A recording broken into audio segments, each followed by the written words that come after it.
What up? Welcome back to another video on the channel. Now you're probably wondering, what is this guy doing behind a helmet? Okay, let me explain it to you. I went to my friend's house again, as it's becoming a common theme on my channel. I went to my friend's house. Oh, surprise, surprise. Well, I went to his house, recorded the video, did everything, or so I thought. Came back to his house, was getting ready to leave, and then I checked my camera. Where is it? It's right here. This thing.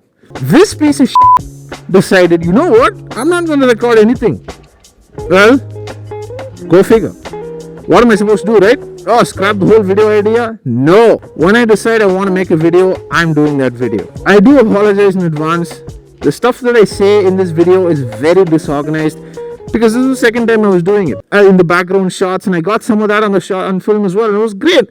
And talked about, specs and numbers and what it feels like to ride and everything. The second time around, I don't know what got into me, man. I started blabbering. I started getting off topic. But at the beginning of the ride, I started saying something about the Jawa, and towards the end of the ride, I was saying something else about the Jawa. So this video is more going to be me talking over my own footage. Yes, professionalism at its best, doing everything twice. But I'm going to be talking about the motorcycle. I'm also going to be explaining what I thought about it because I only got a short ride. I got 20-30 minutes on the motorcycle. But I'm going to tell you about it, and I did get some standing footage and I did get some riding footage. So we'll talk over the riding footage. We'll talk over what I think of the motorcycle. And since I got a litmus test of roughly two motorcycles in my life, which is the Classic 350 and this one, I'll tell you what I think about it. I mean, considering they're both rivals, it should be a pretty good conclusion.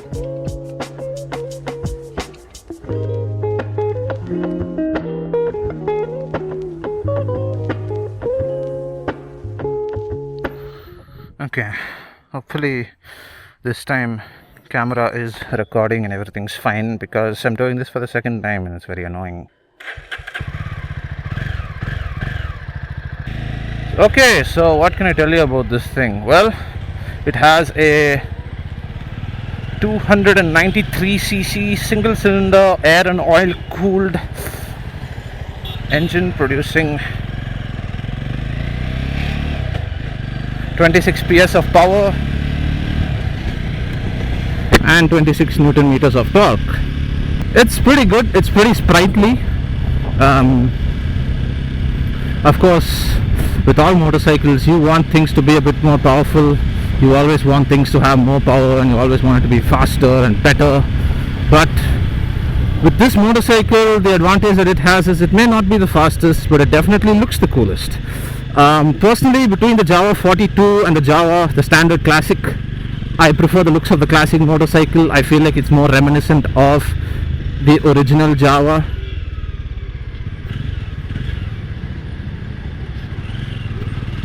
This one definitely still feels like it has the original Jawa DNA. I mean, definitely you feel that.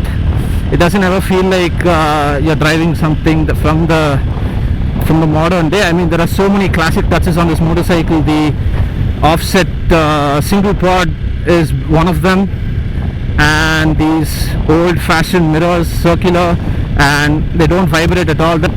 Compared to my motorcycle, which is a Classic 350, this one feels like you're in church.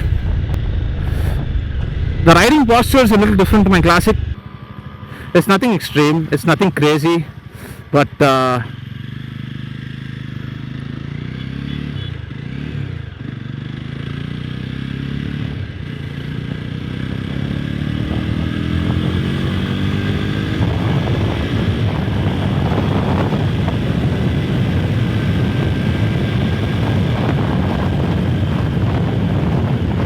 I mean, there you have the evidence. I mean, it can go if you really want it to. And for a cruiser, it's okay. It's comfortable. I don't feel backache or anything, and I've ridden this bike now for 30 to 45 minutes. I've been perfect, and I'm a person who's very finicky when it comes to the comfort of motorcycles. I picked the Classic 350 not because it's the most efficient, not because it's the easiest to maintain, but because it's the most comfortable. It just wouldn't be comfortable for me. This thing does have a dedicated riding position compared to the Classic 350. It's canted forward slightly, not too much. It's very comfortable.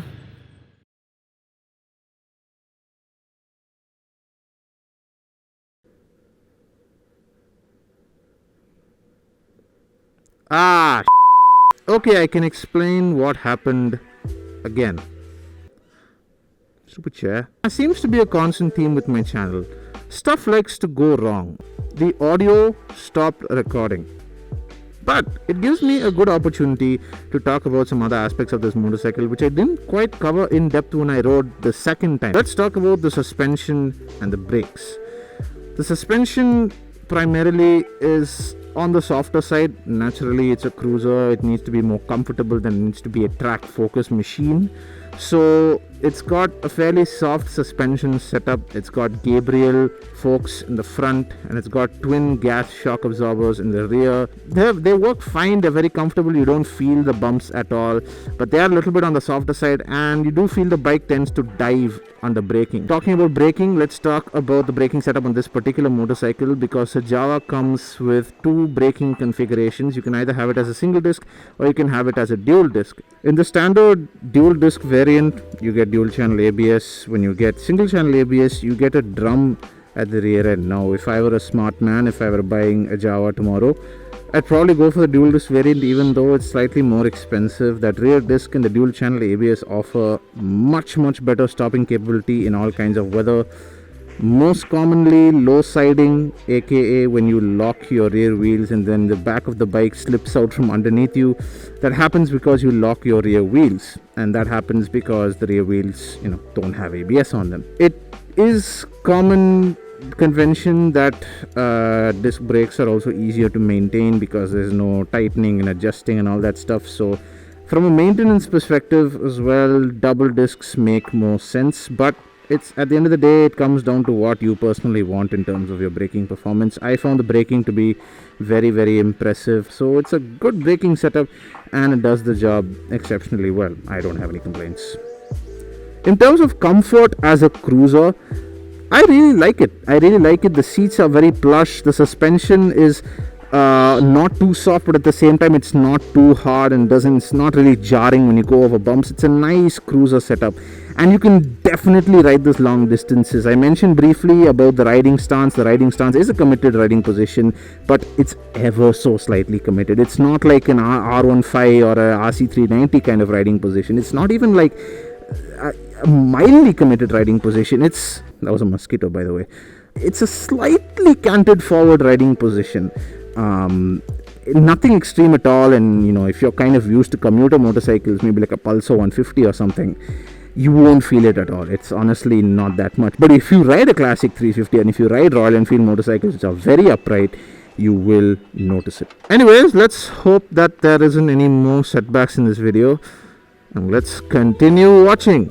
Back to the footage.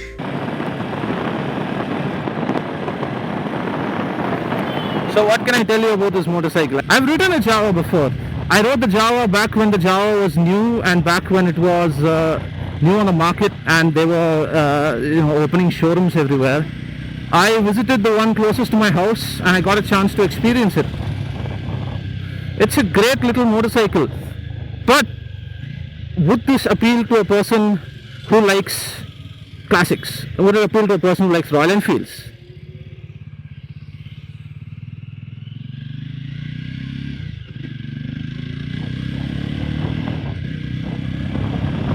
I love the looks though. The looks are so retro, modern retro, whatever it is. They're so nice. And the handlebars, they feel lovely.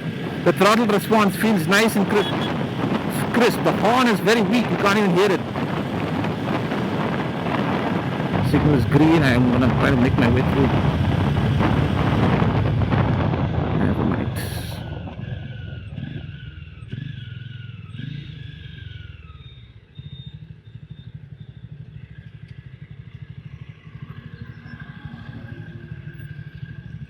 It's not neutral, that's not neutral. Neutral is very hard to find on this motorcycle for some reason.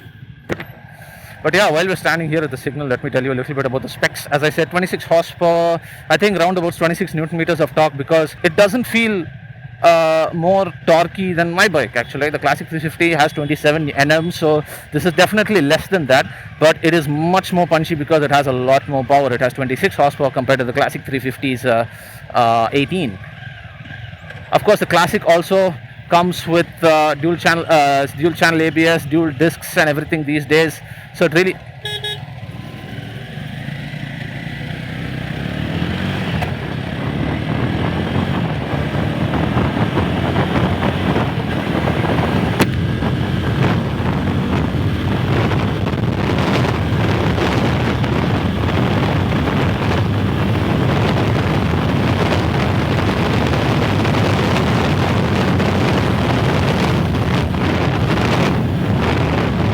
and I'm doing 100. That really is how effortless it is. I believe there are some aftermarket exhaust options for this motorcycle as well. I'm not entirely sure on that, but I think there are. I don't think of it as a motorcycle that you could fit aftermarket exhaust to. I mean, it's not like a Royal Enfield where you can attach an exhaust and actually brings out the thump more. Apparently, sweaty. Apparently, there are exhaust options for this motorcycle. Oh, the low fuel light has come on, so I think we should get this thing back home.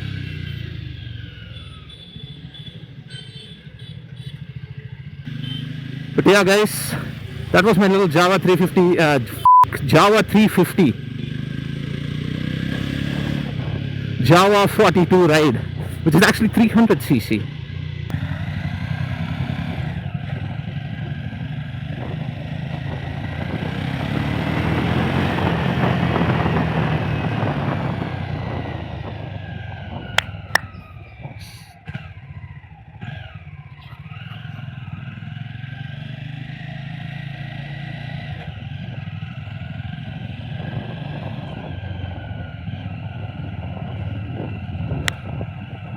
I changed my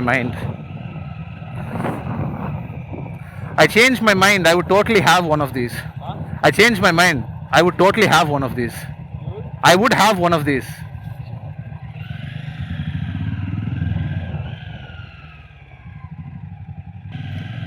This is more expensive than a classic 350 though. Definitely. Must be. I mean, you get so many more features. If you're wondering why I'm not so caught up on my specs and whatnot, it's because I haven't been doing my homework. I just kind of came here. We actually went to the KTM showroom to see the Adventure 390. They didn't have it. We left. So now we finally come to the, let's just say, the conclusion part of this video. I didn't conclude the last part of the review, or it's not really a review, it's a first ride.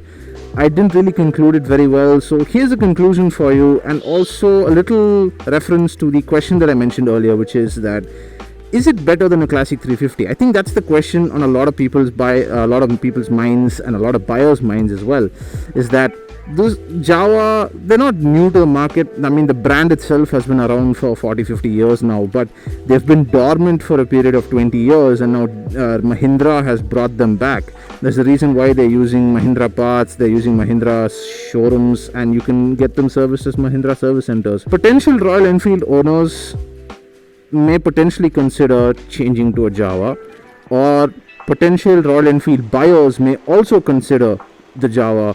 And I think if you were to ask me, I say that because they both are really good motorcycles in their own sense. Jawa didn't really launch this motorcycle to kind of yes, it is launched to appeal to classic 350 buyers, but they're not going straight for the classic 350 buyers. Jawa as a brand was there during the days of my dad and my granddad. I wasn't really alive when the last Jawa motorcycles were available. Original Jawa, Yezdi Jawa, I think they were called. Those motorcycles were two-stroke. They were common little fast motorcycles. That's the kind of target audience they're going for. They said, okay, we're bringing back the brand name, and so we're going to bring back the same retro looks. We're going to bring back the same styling.